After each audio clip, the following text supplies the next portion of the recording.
છે। આ પર્વ પર ભગવાન શિવની પૂજા ખાસ કરીને રાત્રિમાં કરવાની પરંપરા છે। મહાશિવરાત્રિને મહારાત્રિ પણ કહેવાય છે, કારણ કે આ તિથિ પર રાત્રિમાં કરવામાં આવતી પૂજા અક્ષય પુણ્ય આપનારી માનવામાં આવે છે।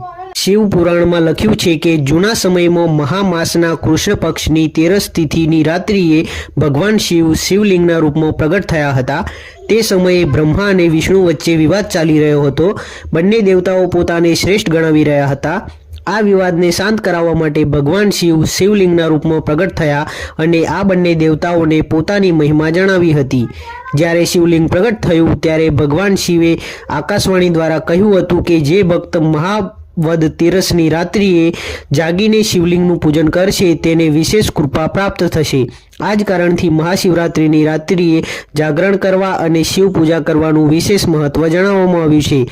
એવી માન્યતા છે કે આ રાત્રિ વિધિ-વિધાનથી શિવ પૂજા કરનારા ભક્તોને શિવ કૃપા પ્રાપ્ત થાય છે અને તેમના જીવનના કષ્ટો દૂર થાય છે। આ તિથિએ ભગવાન શિવના 12 જ્યોતિર્લિંગમાં દર્શન પૂજન કરવું જોઈએ। મહાશિવરાત્રિની રાત્રે ચારેય પ્રહરમાં ભગવાન શિવનો અભિષેક અને પૂજન કરવાની પરંપરા છે।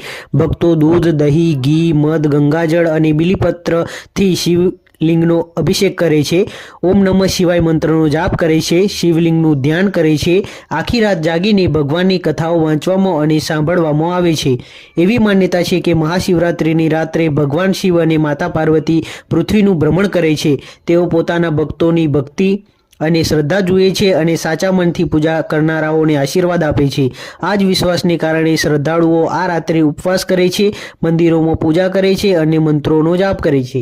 તો તમને અમારો આ વિડીયો કેવો લાગ્યો તે કોમેન્ટ કરીને અચૂકથી જણાવજો। અમે આવા જ બીજા વિડીયો લઈને મળતા રહીશું। ત્યાં સુધી જય ભોળાનાથ।